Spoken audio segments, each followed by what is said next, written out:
Muy buenas noches, estimados amigos revidentes. Mi nombre es Nicolás Aguilar y nos encontramos en Noti Análisis Ecuador. La semana anterior, justamente se rumoró sobre un pacto entre UNES y Creo, y por eso le hemos invitado la noche de hoy al asambleísta Juan Cristóbal Lloret, asambleísta por la provincia de La Suay, para una entrevista a fondo sobre este tema y otros temas de actualidad política. Mi estimado Jota, muy buenas noches, bienvenido a Noti Análisis. Hola Nicolás, buenas noches. Un saludo muy cordial para todas y para todos. Gracias por la invitación. Mi estimado Juan Cristóbal, la pregunta sería, ¿hay pacto entre UNES y Creo? No, ningún pacto, ningún acuerdo, ningún pacto. En realidad, UNE sigue siendo la única bancada de oposición democrática al gobierno de Guillermo Lasso. Si ustedes se fijan cómo está en la actualidad la composición de las fuerzas políticas al interior de la Asamblea Nacional, se van a dar cuenta que de manera coyuntural siempre terminan coincidiendo la izquierda democrática, que ya no parece ni izquierda, sino ya parece la derecha democrática, con el modelo neoliberal de Lazo, terminan coincidiendo los asambleístas independientes, y hay que decirlo con sinceridad, y incluso desde el propio Pachacuti hay algunos líderes de Pachacuti que advierten que la mitad de la bancada de Pachacuti estaría muy cercana al gobierno. Entonces ahí la bancada de Pachacuti está dividida en dos. Una corriente muy cercana al gobierno, seguramente se dejaron seducir o someter, y habrá otra bancada que está muy cercana a la corriente de la CONAIE más que todo. Pero al final del día, UNE siempre termina siendo, digamos, la única fuerza de oposición al gobierno. Es una oposición democrática, una oposición en la cual le propone una serie de cosas al país, una serie de elementos al país, al mismo tiempo que, digamos, con marca justa posición a un determinado modelo neoliberal que creemos que no debería ser aplicable en este momento.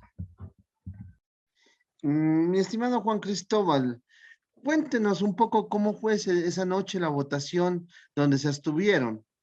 ¿Quién fue el que dio la orden para que se abstengan y entre en vigencia esta ley económica urgente que ha sido en estos momentos catalogada por ustedes mismos como una ley bastante desastrosa?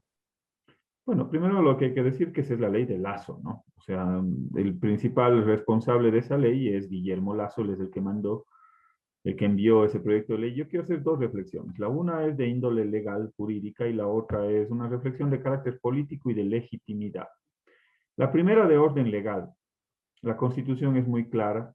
En el artículo 140 de la Constitución se establece que las leyes económicas urgentes, es más, es específica para las leyes económicas urgentes. Las leyes económicas urgentes pueden aprobarse, dice la Constitución, pueden modificarse, dice la Constitución, o pueden negarse. Y utiliza la palabra negarse, no utiliza la palabra archivarse.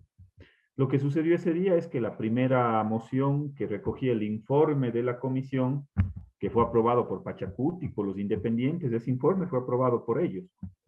Resulta que al final del día no pasó en la Asamblea Nacional, no tuvo los votos, no tuvo los 70 votos. Por lo tanto, yo creo que ha existido ahí una doble negación. Primero, esa moción que recogía el informe de la comisión que pretendía aprobar esa ley de Lazo, no pasó. Lo segundo, hubo una moción del asambleísta Torres en el sentido de que se niegue la ley. Y esa palabra hago énfasis, se niegue la ley.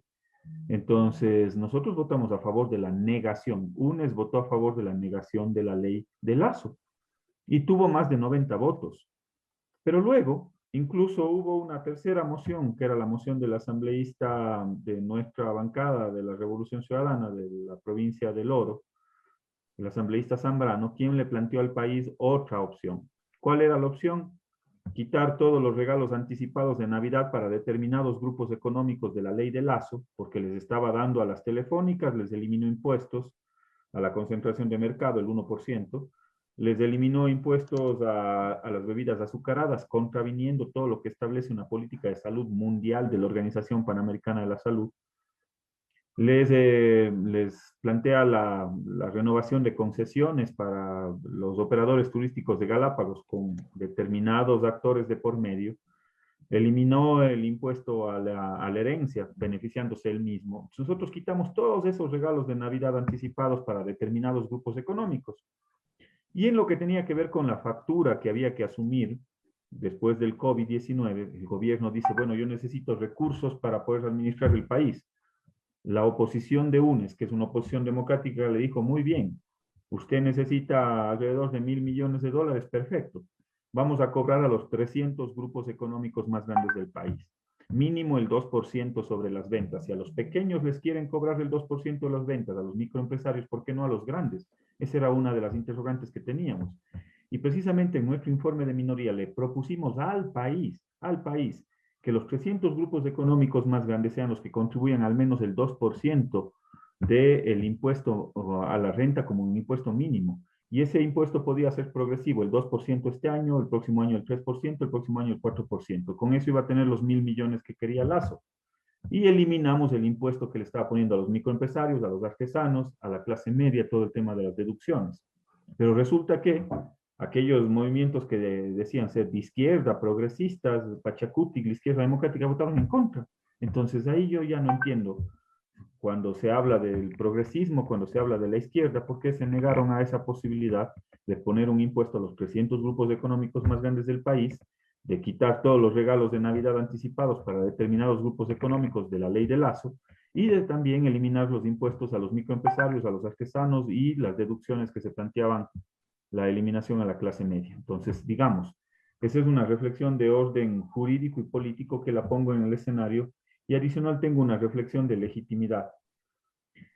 Esta ley, que es la ley de Lazo, fue negada por la Asamblea Nacional conforme establece la Constitución de la República. Por lo tanto, no se necesitaba poner una cuarta moción. No se necesitaba.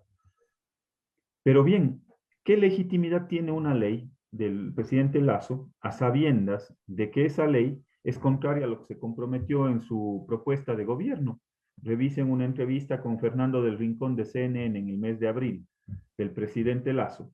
Él se comprometió en tres cosas: en enviar una ley económica urgente al día siguiente de que sea posicionado como presidente. Se ha demorado 6 meses, le mintió al país.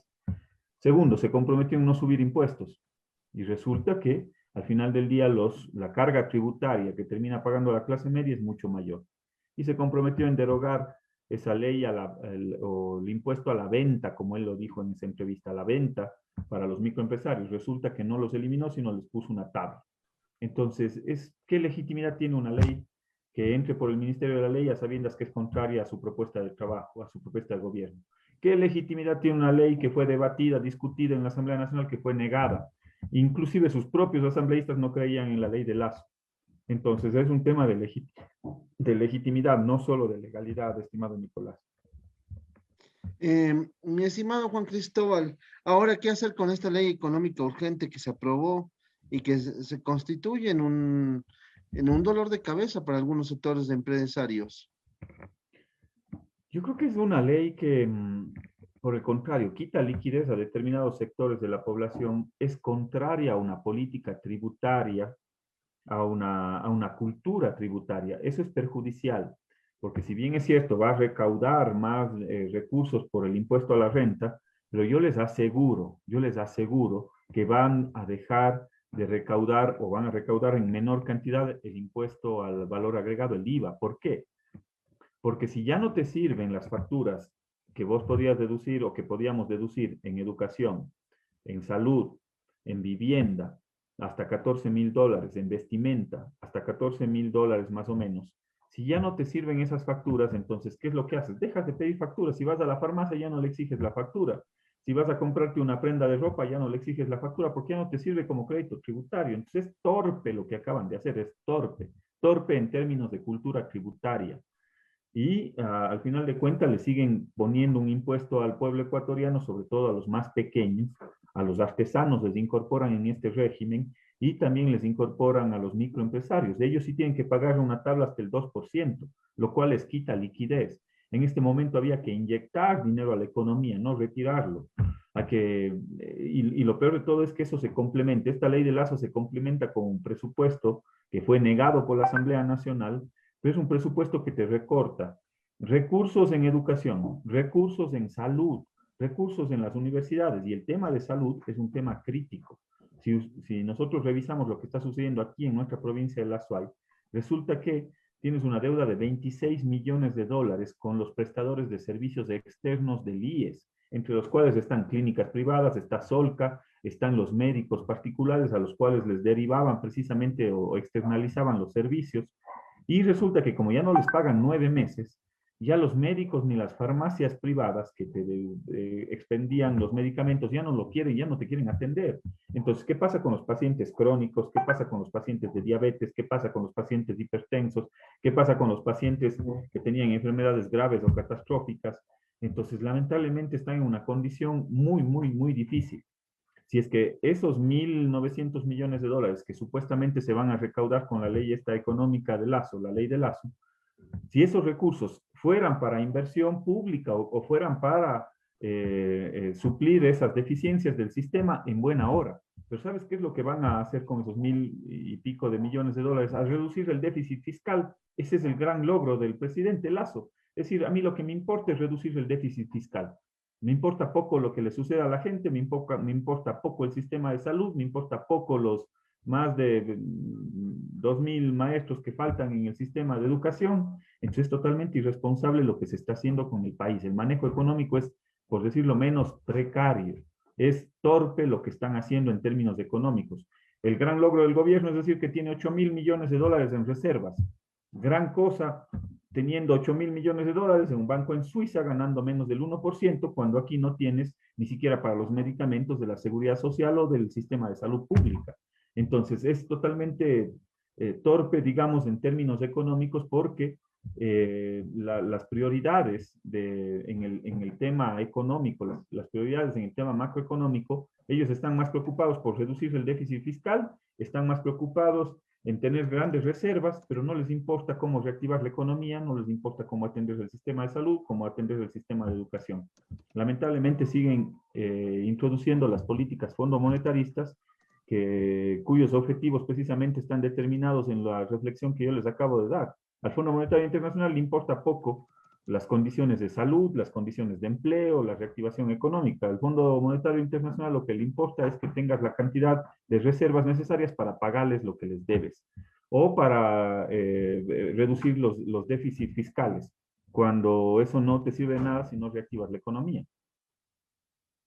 Mi estimado Juan Cristóbal, pero en realidad los votos, ¿qué pasó con los votos en la Asamblea para que el presidente responda por lo de Pandora Papers? Porque parece que todo hoy tiene una suerte, y lo digo irónicamente y porque me preguntan en este momento, Mónica Palacios me dice, tiene suerte para conseguir lo que quiere el presidente.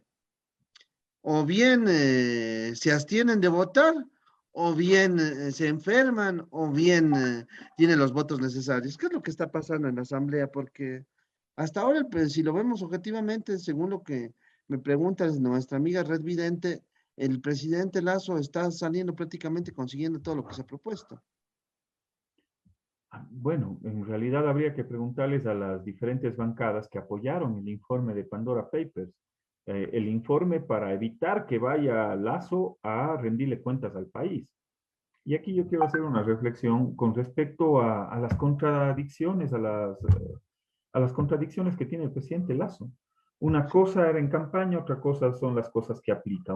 Él se comprometió en algunas cosas en campaña, en subir el salario básico a $500, crédito al 1%, a que todos los estudiantes que salgan de los colegios vayan a las universidades, pero resulta que al final del día termina siendo otra cosa. ¿Cómo van a ir todos los estudiantes a las universidades si les recortas presupuesto? O sea, es ilógico. El presidente Lazo, en el tema de Pandora Papers, anuncia públicamente al país, cuando sale a la luz toda esta investigación periodística, que no fue de la Revolución Ciudadana, que no fue de UNES, es una investigación de más de 600 periodistas del mundo. Y resulta que cuando estaba en las primeras planas de los grandes diarios a nivel mundial, el presidente Lazo sale y da una declaración, dice, yo no tengo problema en ir a la Asamblea Nacional para explicarle lo que tenga que explicarle al país con respecto a mis patrimonios. Bueno, pues nosotros dijimos que bien, y le tomamos la palabra. Pero resulta que cuando se aprueba un informe en la Asamblea Nacional, resulta que ahí hay el muñequeo político, que yo lo llamo. El muñequeo político empezó con el propio presidente de la Comisión de Garantías Constitucionales, pues él en un momento determinado estuvo de acuerdo en aprobar un informe, pero resulta que cuando somete a votación ese informe ya quita algunas resoluciones de ese informe o algunas recomendaciones de ese informe. Entonces, ¿cómo te puedes imaginar que el propio presidente de la comisión que llevó adelante la investigación te quite algunas recomendaciones de la investigación? Primera reflexión. Lo segundo, cuando se plantea que el presidente Lazo vaya a la Asamblea Nacional, se le convoque a la Asamblea Nacional, resulta que quienes se abstienen es nuevamente la mitad de Pachacuti, que está con el gobierno, inclusive votando en contra de su compañero. Eso es vergonzoso, ¿no? Su compañero propone que Lazo vaya a la Asamblea Nacional y sus propios compañeros de Pachacutic, vendidos al gobierno, la mitad de los de Pachacutic se abstienen. Es más, ahí hay unas críticas del propio Pachacutic, ahí revisen unas críticas de algunos legisladores de Pachacutic, observando ese comportamiento. Entonces, ¿qué se dejaron? ¿Seducir o someter? Lo segundo, la izquierda democrática juega un papel que yo ya no sé si es de izquierda o de derecha democrática, porque lo primero que hacen es abstenerse a esa convocatoria al presidente Lazo y ellos luego ponen una moción y le cambian la palabra, que el presidente Lazo ya no tenga que ser convocado a la Asamblea Nacional, sino simplemente le hacen un exhorto para que vaya a la Asamblea Nacional. Eso es vergonzoso para el país, pues, o sea, la derecha democrática le pone un exhorto para que el presidente Lazo vaya a la Asamblea Nacional y al final del día terminamos, bueno, digamos, todos votando en función de ese informe. ¿Por qué? Porque la reflexión, más allá de esas observaciones que yo tengo, la reflexión es una reflexión de fondo. ¿En qué sentido? Primero, en que se conozca y se apruebe ese informe, que al final del día pasó.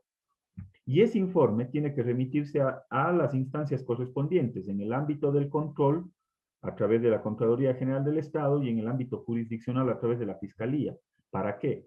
Para que en el ámbito del control, ojalá cuando tengamos un contralor probo, no el ciudadano que dice ser contralor y que está al frente de la Contraloría el día de hoy, cuando el Consejo de Participación Ciudadana termine el concurso, ojalá en el mes de enero y febrero, posesionen al nuevo contralor, bueno, él tiene que revisar y hacer un examen especial para ver si es que ha cumplido o no ha cumplido el presidente Lazo con el pacto ético.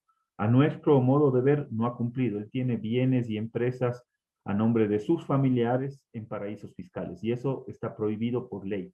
¿Quién tiene que observar eso? La Contraloría General del Estado tendrá que remitir un informe, ese informe tendrá que ir a la Corte Constitucional, la Corte Constitucional se pronunciará y mandará nuevamente a la Asamblea para que la Asamblea tome una decisión. Es decir, el tema de Pandora Papers no termina aquí.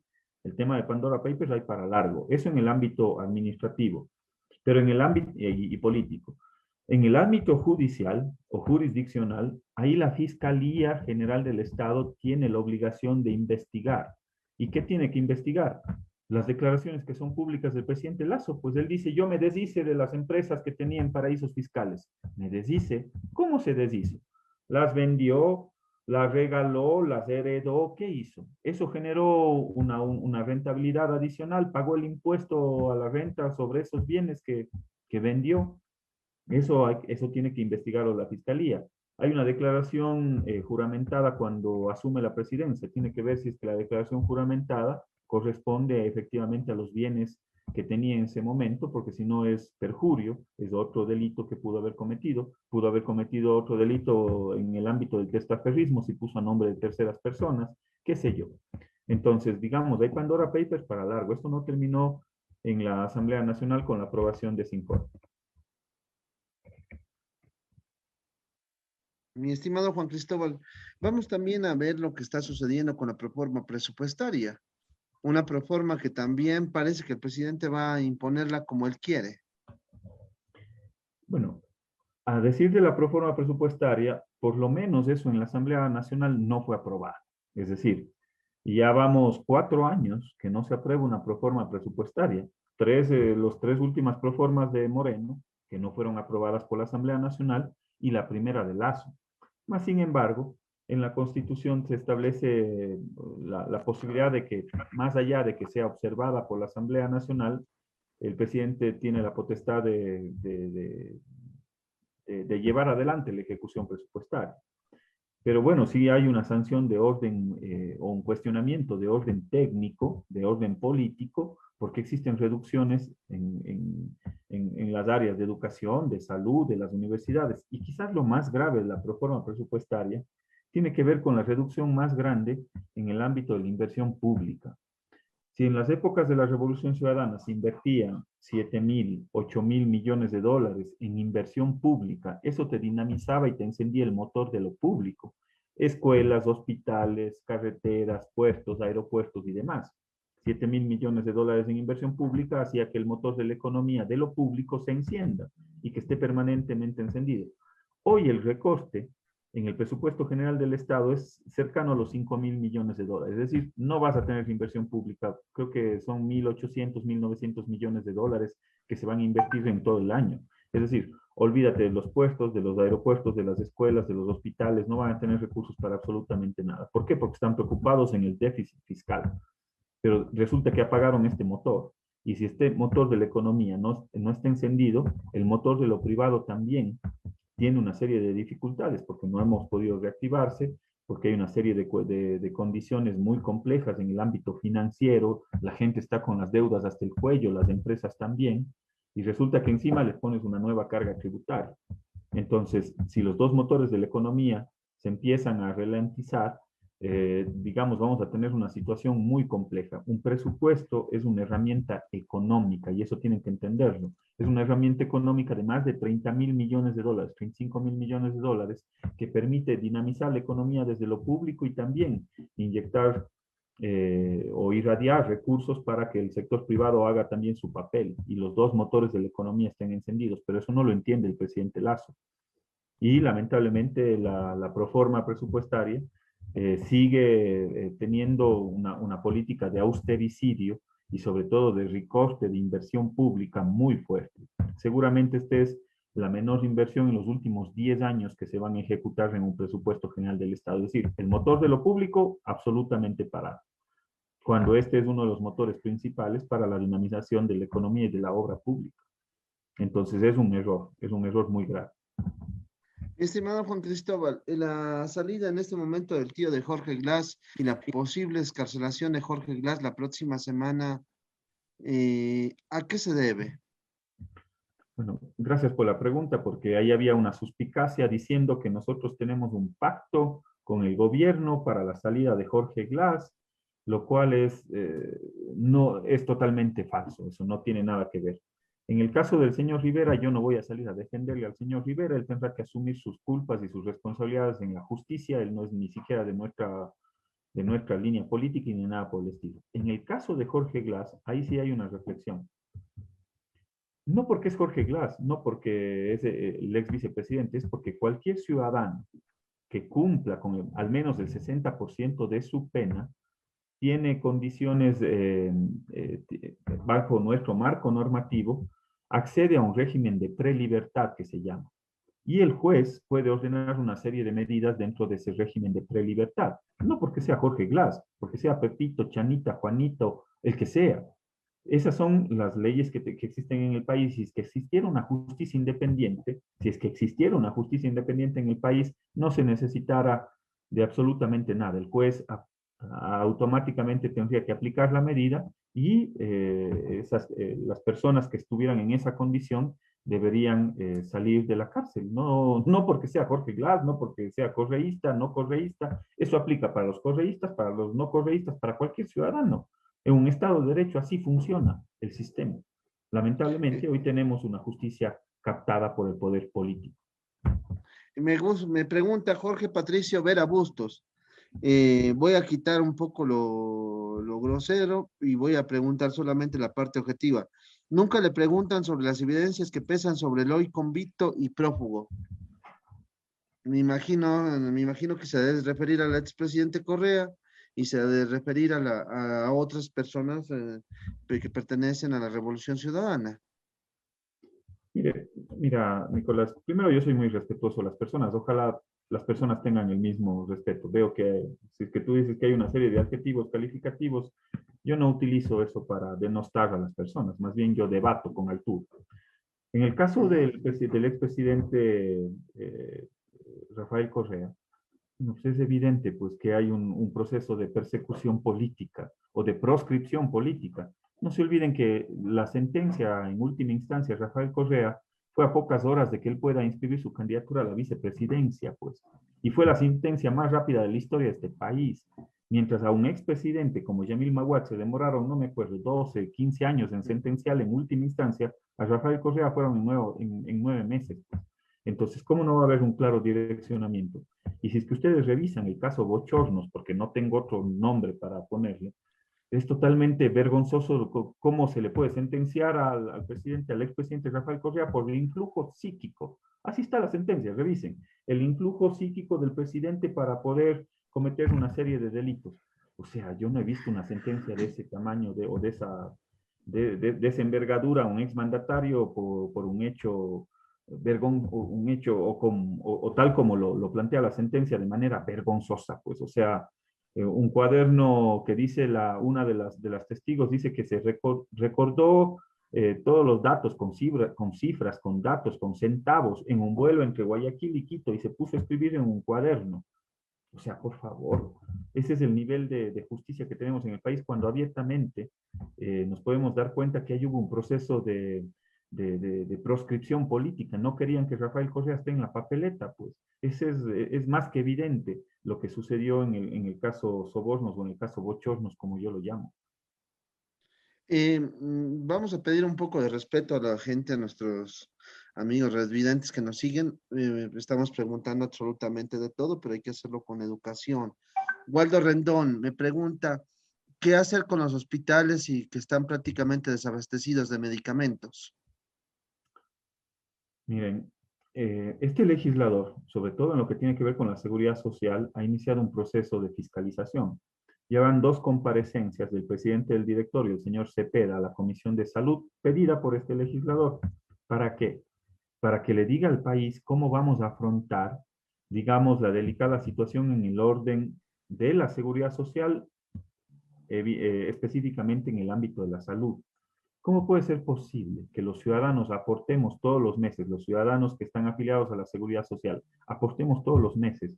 Y resulta que en los hospitales públicos y sobre todo en los hospitales de la seguridad social no tengan las medicinas necesarias, que le manden a comprar hasta los insumos mínimos.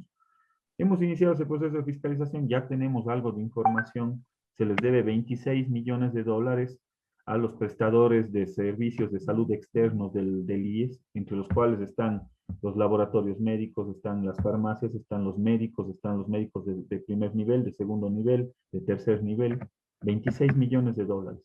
El presupuesto para este año era de 27 millones de dólares, se redujo en el 61% comparado con el año 2020, porque tenían cerca de 47 millones de dólares. Entonces, ¿quién redujo ese presupuesto? ¿Por qué lo redujeron?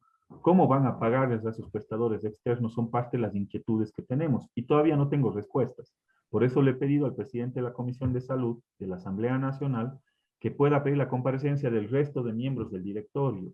Y al final del día hay que hacer un informe para que toda la Asamblea Nacional conozca la situación que está pasando, la seguridad social. Y yo no descarto, como lo he hecho en otras ocasiones, Nicolás, creo que ya llevo 3 juicios políticos presentados a diferentes ministros de Estado en lo que llevo como legislador. A mí no me temblará la mano de poder colocar mi firma nuevamente en un juicio político si es que se logra evidenciar que se ha incumplido en las funciones de la persona o de las personas que estén al frente de la seguridad social. Entonces, nosotros vamos a exigir, vamos a demandar que se cumpla lo que dice la ley y sobre todo la posibilidad que tenemos de recuperar un sistema de salud y ponerlo al servicio de la gente. Por eso no se aprobó el presupuesto general del Estado tampoco, porque recortaba recursos, cerca de 400 millones de dólares a la salud. Por eso no aprobó, por eso yo no voté a favor de ese presupuesto. Vayan y vean quiénes sí votaron a favor de ese presupuesto. Por eso no se aprobó al final del día. Entonces, nosotros seguimos luchando desde el escenario en el cual tenemos, que es un escenario complejo. No tenemos 70 votos que necesitaríamos para tener una mayoría en la Asamblea Nacional que nos permita ser mucho más asertivos, efectivos en determinadas acciones de control o inclusive en proyectos de ley. Sin embargo, desde el espacio que tenemos, desde la trinchera que tenemos, seguiremos dando esa pelea y esa batalla. Me pregunta un señor anónimo. Me dice que no hay presupuesto ni para remodelar los colegios y me menciona el colegio Benigno Malo, que han hecho los estudios, pero no hay plata para la remodelación del colegio. Yo lamento mucho, ese es mi colegio. Me estudié ahí, me formé en el Benigno Malo.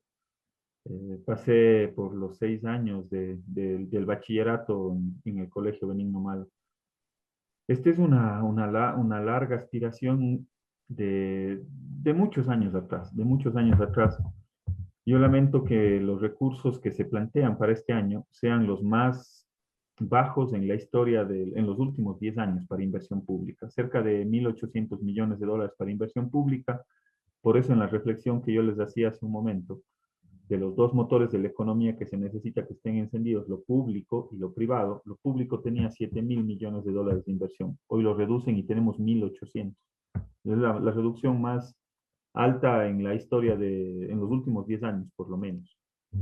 Y el motor de lo privado también seguimos teniendo una serie de deficiencias, una serie de problemáticas, con tasas de interés del 30% en dólares para los más pequeños. ¿Cómo vamos a encender el motor de la economía? Es muy difícil. Espero que el día martes se lleve adelante una votación de una ley que presenté hace 3 años, que no la quisieron tocar en el gobierno de Moreno. Hoy vamos a aprobar la ley que busca frenar los abusos dentro del sistema financiero. Ojalá esos abusos dentro del sistema financiero para el propio Patricio Rivera que me estaba escribiendo o insultando, no sé qué le estaría haciendo, y para los otros compañeros. Yo sí defiendo a la gente más allá de su bandera o de su pensamiento político. Yo soy respetuoso del pensamiento político, pero esa ley lo que va a hacer es defenderles a ustedes de los abusos dentro del sistema financiero, a esos abusos que están acostumbrados la banca, de que te cobran por cualquier cosa, de que te llaman a, a hostigarte durante las 10 horas al día. Es decir, todas esas cosas estamos poniendo un freno, un pare, un alto. ¿Cómo puede ser posible que te cobren $8 por servicios de cobranza cuando te atrasas un día en la tarjeta de crédito? O un día en tu crédito, $8 por servicio de cobranza. ¿Y qué servicio de cobranza? Si ni siquiera te han llamado, si ni siquiera te han mandado un mensaje. Y si te mandan un mensaje de texto, te cuesta $8 ese mensaje de texto. O sea, es un verdadero abuso dentro del sistema financiero. Eso nos va a permitir darle un alivio, sobre todo al sector privado, y ojalá digamos, tener una banca mucho más eficiente, mucho más competitiva. Yo no estoy en contra de la banca. La banca es necesaria para poder mantener todo el sistema financiero y para poder generar una serie de facilidades de crédito y de inversión. Yo reconozco esa labor de la banca, pero una banca ética, pues no una banca como la que tenemos en el país, que a la mínima, al mínimo descuido del cliente o del ciudadano te colocan desde 50 centavos, de $1, de $2, que los servicios de cobranza, que los servicios no financieros y una serie de cosas adicionales. Esos abusos hay que frenar. Mi estimado Juan Cristóbal, me pregunta también Diego Montenegro sobre la reducción presupuestaria a los municipios en el país Ah, ya. y hace relación a lo que está pues pasando aquí en el Azuay. Gracias. Gracias. Saludos a Diego. A ver, lo que sucede con los municipios del país es calamitoso también. Han venido asumiendo una serie de reducciones sistemáticas en su presupuesto porque hay que entender cómo se asigna el presupuesto a los gobiernos locales. Es un porcentaje de los ingresos permanentes del Estado y un porcentaje de los ingresos no permanentes. Entonces, yo entendería que con la nueva recaudación que se está planteando, ese debería ser un ingreso permanente. Y por lo tanto, ese ingreso permanente tiene que ser distribuido a los municipios del país y a los gobiernos parroquiales y prefecturas. Entonces hay que estar pendientes porque la ley de finanzas públicas establece que se tienen que cada cuatrimestre hacer una revisión de los ingresos del Estado y hacer una reliquidación. Si es que esos ingresos del Estado fueron menores, se hace una reliquidación en ese pago del primer cuatrimestre, o si es que los ingresos son mayores, se hace un incremento en los presupuestos. Yo esperaría que a los gobiernos locales se puedan incrementar sus presupuestos en función de esos ingresos adicionales que nos están poniendo por la ley de Lazo. Pero adicional a eso, yo me comprometí con el ASUAI cuando estaba de candidato en poder luchar, pelear por los recursos o por los ingresos para los municipios del país, sobre todo para los municipios del Auto, porque hemos estado en un abandono permanente los últimos 4 años, por decirlo menos. ¿Qué es lo que estoy planteando? Una reforma a la ley 047. La ley 047 establece que por la venta de energía de la central de Paute se entregue el 5% de esa venta de energía, de toda la facturación de la central de Paute, vayan para los municipios de Azuay, Cañar y Morona, Santiago. De ese 5%, el 60% va para los municipios y el 40% iba para el ex-CREA, pero el ex-CREA ya no existe, desapareció. Por lo tanto, estoy planteando que el 20% de ese 40% vayan a los gobiernos parroquiales y el otro 20% a las prefecturas. De alguna u otra forma, se incrementarán los recursos a los gobiernos de Azuay, Cañar y Morona, Santiago por justicia, porque aquí se genera cerca del 50% de la generación eléctrica del país. Entonces, ese informe, ese proyecto de ley ya fue calificado por el CAL, está en una comisión especializada de la Asamblea. Espero que en el primer mes del próximo año se pueda llevar adelante el primer debate y ojalá podamos reivindicar una justa aspiración que tienen los municipios locales, los gobiernos provinciales y los gobiernos parroquiales para incrementar en algo, digamos, de esas asignaciones locales. Eso es lo que estamos haciendo desde mi capacidad como legislador en la Asamblea, digamos, Nicolás. Me pregunta Osvaldo, no especifica el apellido. ¿Qué hacemos con los recortes que en este momento están afectando a los hospitales? Que es un tema recurrente.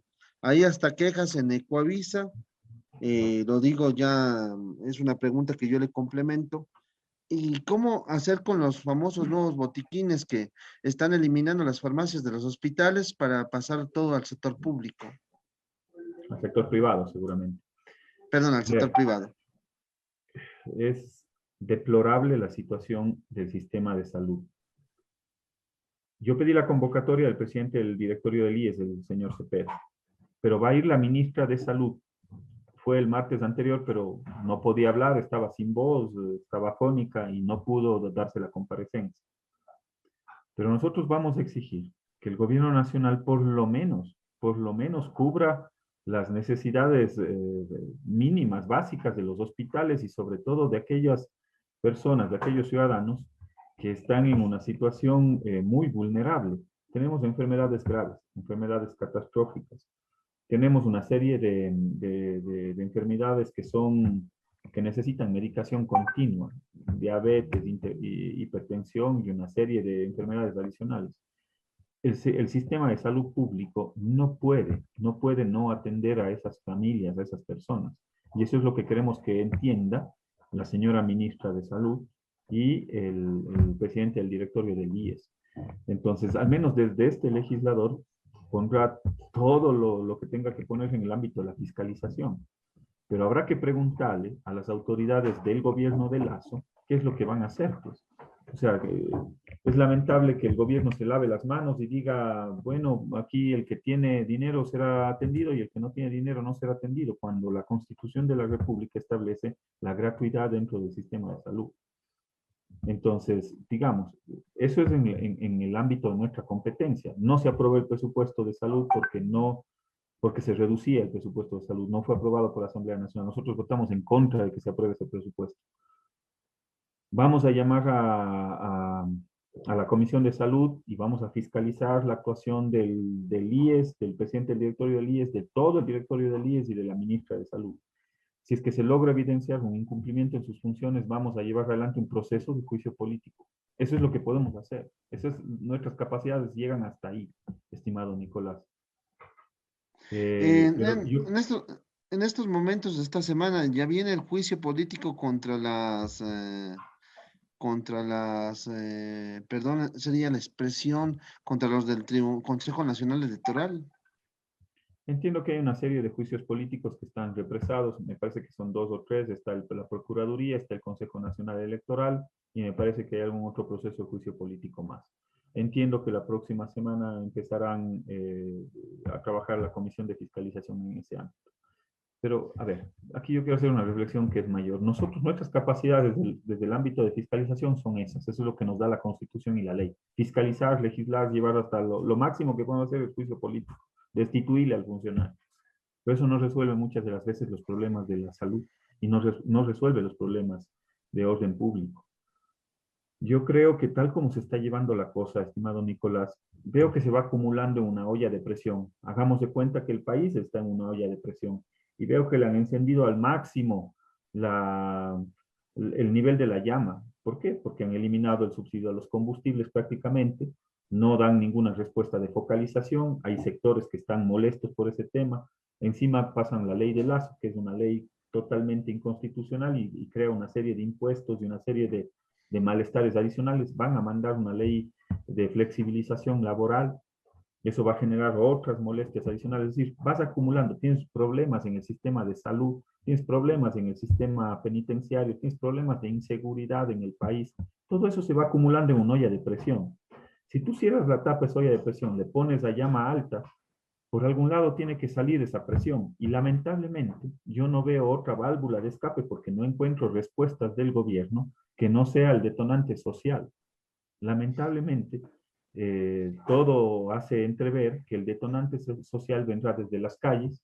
Yo no descarto una nueva movilización como lo que fue la de octubre del 2019, porque no veo otro camino, no veo otra forma. La olla de presión está cerrada, a máximo volumen la llama, y no veo que existan condiciones del propio gobierno en buscar un acercamiento, en buscar un diálogo, en poder tener una serie de acuerdos con los diferentes sectores sociales, en cambiar esa política de corte neoliberal que tanto daño le ha hecho al país. Entonces, no veo, digamos, la olla de presión está cerrada y la única válvula de escape que yo encuentro, al menos hasta ahora, no puedo ver más adelante, es un detonante social nuevamente. No veo otra forma. Un detonante bastante peligroso, ¿no? Sin duda, y eso le hace un daño enorme al país, pues un daño a los sectores económicos, productivos. No hay peor receta neoliberal que no sea el detonante social que se deriva precisamente de esas recetas. Porque si ustedes revisan la situación de octubre, más allá de las víctimas mortales, que eso no se recupera nunca, nunca. Una vida de una persona vale más que cualquier cosa, que cualquier dinero, que todo en el mundo. Pero más allá de esas vidas sociales, de esas vidas humanas que se perdieron, me parece que los sectores económicos o productivos hacían cálculos entre 6.000 millones de dólares de la paralización de octubre. Entonces todos pierden, todos pierden. Es por eso que si es que el subsidio a los combustibles significa un impacto de 1.000 millones de dólares al año, pero si vos en una movilización estás perdiendo 6.000 millones de dólares al año, entonces es preferible revisar qué es lo que está pasando con el subsidio a los combustibles. En estos momentos también estamos viendo de que se dice que ya está vendido el Banco del Pacífico, otros dicen que va a tomar un tiempo en concretarse. ¿Qué mismo pasa con estas monetizaciones? Ese es otro de los impactos que también está en el presupuesto general del Estado. Se plantea alrededor de 900 millones de dólares en ingresos del presupuesto general del Estado por ventas de bienes o monetización de activos, como lo quieren llamar ahora y camuflar, la privatización. Entonces hay en marcha un programa de privatización, quieren empezar por la carne, no utilizan el hueso, y seguramente los intereses que están detrás del Banco del Pacífico no son menores, empezando por el propio presidente Lazo. No nos olvidemos cuál es la formación de formación en términos prácticos, porque no tiene un título profesional, pero ¿cuál es la formación del presidente Lazo? Es en el tema de banca y finanzas, él es banquero. Y resulta que lo primero que quieren privatizar es el Banco del Pacífico. A mí me parece que es un error. ¿Por qué? Porque el Banco del Pacífico cumple determinadas funciones. Una de ellas es la de regular, precisamente es ser un agente de regulación del sistema, del mercado financiero, porque vos a través de banca pública puedes inyectar una serie de recursos a determinados sectores, como la construcción. Ahora, en este momento, tienes una línea de crédito en el Banco del Pacífico al 4.99 para la primera vivienda. Me parece que es hasta 80.000 dólares. Entonces, es una línea de crédito al 4.99 con tasa de interés de banca pública que te dinamiza la economía y te dinamiza el sector, porque puedes acceder a la primera vivienda hasta 80.000 dólares a una tasa de interés favorable, digamos. Entonces, ese tipo de mecanismos lo puedes insertar a través de políticas públicas, a través de banca pública, y te regula de alguna u otra forma el mercado, le obligas a los otros bancos a bajar las tasas de interés. Y por otro lado, es un banco que te genera utilidades, 100 millones de dólares al año, 90 millones de dólares al año en utilidades. Entonces, ¿cómo van a, si es que vos tienes una empresa que te da 90, me pongo en el caso del sector privado, ¿qué empresario que esté en el sector privado, que tiene una empresa que le da utilidades al año de cerca de 90 millones de dólares, estaría dispuesto a venderlo? Yo te aseguro que ninguno. Yo te aseguro que ninguno. Pero esa es la situación que hoy tenemos en el país. Buscan privatizar el Banco del Pacífico, buscan privatizar el área petrolera, algo del sector eléctrico y la propia CNT. Entonces, esas son las proyecciones. De aquí en adelante lo que vamos a ver es una agenda de privatización. Van a enviar una ley que dice de una ley de inversiones, alguna cosa así, pero lo que está camuflado detrás de esa ley es la viabilidad para un proceso de privatización muy fuerte en el país. Desde las carreteras en el ámbito de la SUAY, que también hemos venido dándole seguimiento a ese tema, hasta los negocios más rentables. ¿Cómo puedes privatizar el negocio de las telecomunicaciones? Ya basta con el regalo que les diste de Navidad a Movistar y a Claro. Con la ley de Lazo, ellos pagaban desde el 1 hasta el 9% por una tarifa de concentración de mercado, un impuesto por la concentración de mercado. Lazo lo que hizo es eliminarles ese impuesto a Movistar y a Claro. Entonces, ojalá y no se estén pagando favores de campaña. Ojalá, y esas son las contradicciones que yo no entiendo.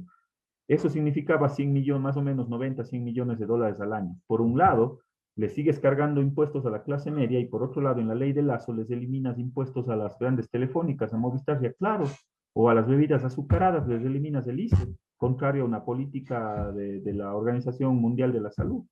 Entonces, son las cosas torpes que encuentras, digamos, en las leyes que envía Lazo, en la ley de Lazo, pero sobre todo en el quehacer político del primer mandatario.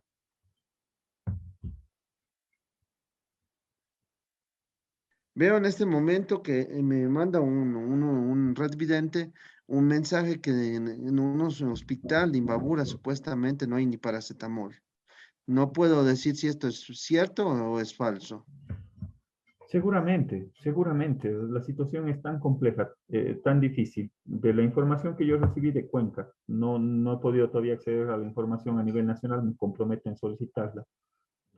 El, eh, es- el nivel de medicamentos, de stock de medicamentos, en el caso del José Carrasco Arteaga, estaba en alrededor del 60%, al menos eso es lo que nos dijeron. Habría que corroborar si efectivamente es así. Y la respuesta que tuvimos del presidente del directorio dijo que el CERCOP, ese fue el lavado de manos más vergonzoso que he visto. El lavado de manos más vergonzoso que yo he visto fue la comparecencia del presidente del directorio del IES. Dijo que como el CERCOP año a año ha ido reduciendo el número de medicamentos dentro de la lista de medicamentos, entonces que ellos no pueden hacer absolutamente nada. Yo me pregunto, ¿acaso el delegado que está al frente del presidente del directorio del IES no es delegado del presidente de la República? ¿Por qué el presidente de la República no se sienta con el señor director del CERCOP, con la señora ministra de Salud, con el señor presidente del directorio del Instituto Ecuatoriano de Seguridad Social y revisan lo que está pasando? Es porque no tenemos presidente, no hay quien nos gobierne. Están más preocupados del cóctel, están más preocupados de sus negocios particulares antes que de poder servir al pueblo ecuatoriano. Pues esa es la dura y difícil realidad que tenemos en el país, lamentable y vergonzosamente. Ya no tenemos un presidente que se recorría los hospitales desde el norte hasta el sur, de que te recorría las vías, de que te recorría las obras, de que estaba detrás de que se cumplan las cosas. Ya no tenemos ese presidente, no lo tenemos ya 5 años. Ellos despachan desde Carondelet, no sé ni cuántas horas al día trabajen. Yo sí recuerdo que la Revolución Ciudadana y Correa no dejaba de trabajar menos de 16, 18 horas al día. Esa es la diferencia. También veo, según lo que me están escribiendo, hubo también protestas aquí frente al Banco del Pacífico por la posible monetización del banco. También tengo imágenes de eso que me manda otro amigo redvidente. También nos escriben diciendo que la liberación de los hermanos Salcedo coincide con la salida, con la salida del tío de Jorge Glass. A ver, lo del Banco del Pacífico hay que defenderlo. Hay que defenderlo. Nosotros, desde el periodo anterior, recuerdo que nuestra asambleísta Lira Villalba, de la bancada de la Revolución Ciudadana, pidió una serie de comparecencias, una serie de información. Logramos detener en aquel momento, cuando estaba Moreno al frente del país, la venta del Banco del Pacífico. Ojalá, con el apoyo, el respaldo popular, podamos hacer nuevamente aquello.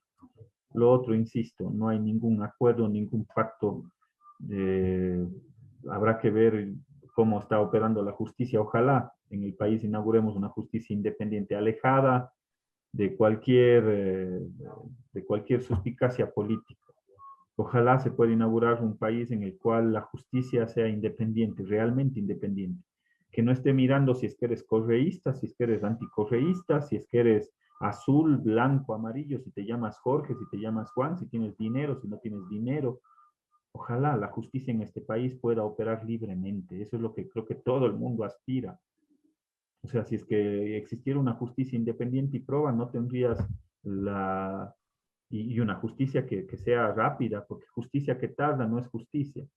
¿Cómo puede ser posible que en la última masacre de las cárceles, muchas de las personas que fallecieron ahí, muchos de ellos ya tenían sus boletas de excarcelación, muchos de ellos ni siquiera tenían un proceso o un llamamiento a juicio, podían haberles dado medidas sustitutivas a la prisión preventiva, muchos de ellos estaban por temas de tránsito. O sea, a veces es la dura realidad en este país, pero resulta que hoy en día, tal como está la cosa, tal como están la situación de justicia en el país, la administración de justicia en el país, lo único que nos da es decepción, pues. Si por los titulares te juzgan, o sea, si es que vos en un titular, si es que te hacen una presión mediática del comercio, del universo, de Ecuavisa, de Teleamazonas, de las grandes cadenas nacionales, y automáticamente estás sentenciado, pues. Entonces, un juez no se atreve a hacer otra cosa que no sea a acatar la sentencia de los medios de comunicación, más allá de que hayan pruebas o que no hayan pruebas. Yo te aseguro que ese tipo de justicia el país no aguanta más, no aguanta más. La gente está cansada de ese tipo de administración de justicia a la carta, si es que tienes o no tienes dinero, si es que eres correísta, si es que eres anticorreísta, si es que eres blanco, si es que eres negro, si es que eres... o sea, no, pues esa no es la forma de administrar justicia. Y este país ya no aguanta más con el sistema de justicia tal y como está, corrompido hasta la esfera más alta. También me preguntan sobre le secuestraron al hermano de Don Nasa, que protagonizó el escándalo por el préstamo de dinero, y ayer aparecieron ofreciendo mandarlo en partes y no pagaban 3 millones de dólares.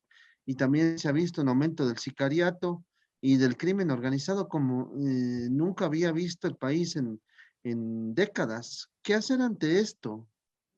Es doloroso, doloroso porque me pongo del lado de las víctimas, ¿no? Doloroso por lo que está sucediendo en el país, que llamaron el excesivo gasto público y ahora estamos en un verdadero austericidio. Cuando yo hablo austericidio, la Policía Nacional no tiene ni para el mantenimiento de los patrulleros, entonces vivimos nuevamente de la caridad, entonces ahora están convocando a las empresas privadas para ver si es que entre todos hacen una vaca y pueden ayudar con los profesores o que puedan ayudar con las medicinas o que puedan ayudar con los patrulleros. O sea, ese es un derecho que tiene la gente, los ciudadanos. Pasamos de un estado de garantización de derechos a un estado de caridad. Eso es lo que están vendiéndonos, digamos. Eliminar, ¿por qué estamos en en esta situación? ¿Por qué estamos en esta situación de una delicado momento de inseguridad ciudadana?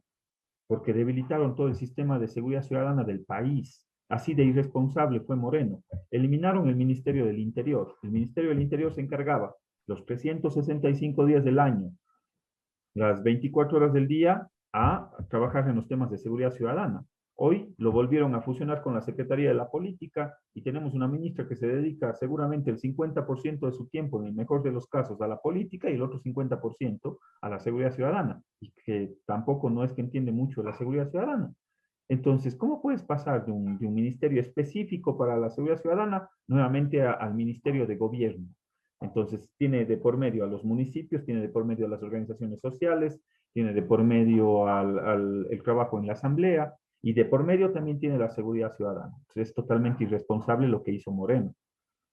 Eliminaron el Ministerio Coordinador de Seguridad. ¿Por qué era importante el Ministerio Coordinador de Seguridad? Porque articulaba toda la política pública del Ministerio del Interior, eh, de la Secretaría de Gestión de Riesgos, del Ministerio de Justicia, del Ministerio de Defensa, del ECU 911. Es decir, había una política articulada a través del Ministerio de Coordinador de Seguridad.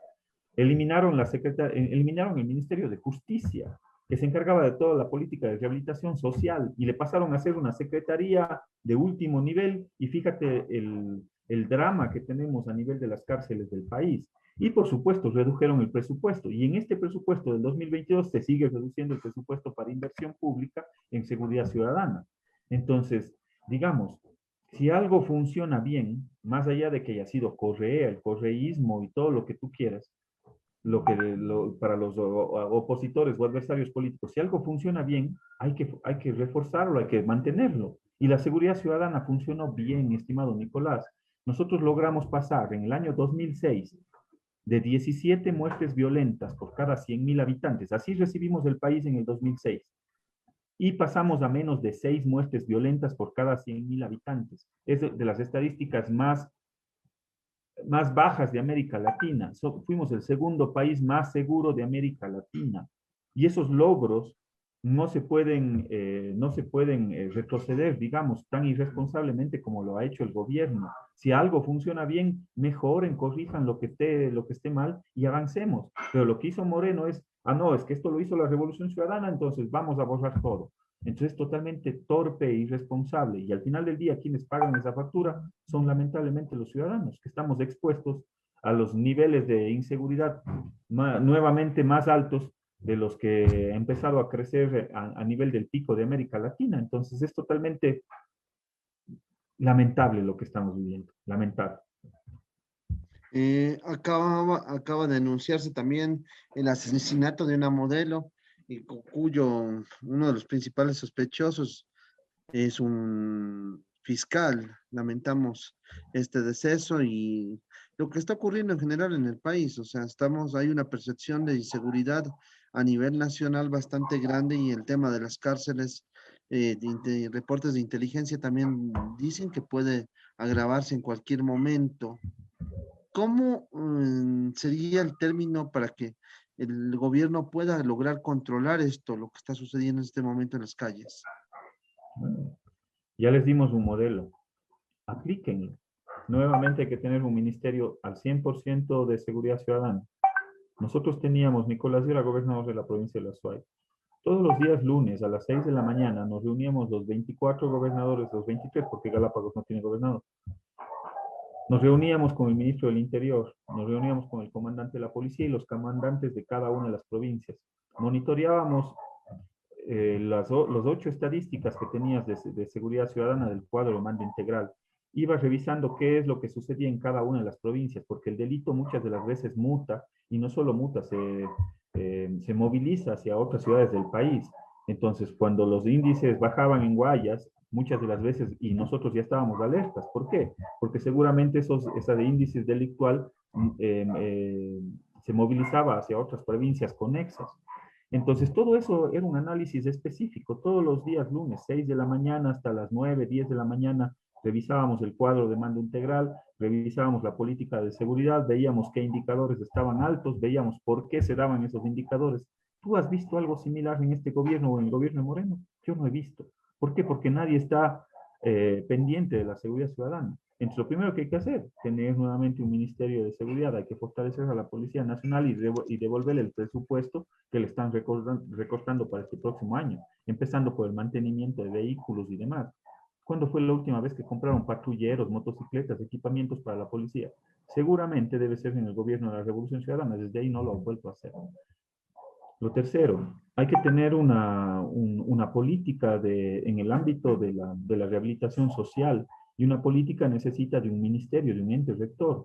Necesitas tener un ministerio de justicia, derechos humanos y cultos, que se llamaba en un momento determinado. ¿Por qué? Porque a través de eso se sostiene una política de rehabilitación y de reinserción social. Eliminaron la escuela de formación de guías penitenciarios. Tienes un déficit del 70% de guías penitenciarios. Es decir, las personas privadas de la libertad, y ese es un dato que me lo confirmaron desde adentro de la propia cárcel de Turi, son los que manejan las llaves de los pabellones, pues. No es que los guías penitenciarios son los que manejan, o la policía maneja las puertas de cada uno de los pabellones. No, lo manejan los guías penitenciarios. O sea, si vos quieres entrar a uno de sus pabellones, tienes que llamarle a la persona privada de libertad para que te abra la puerta y que puedas ingresar. O sea, a ese nivel llegamos.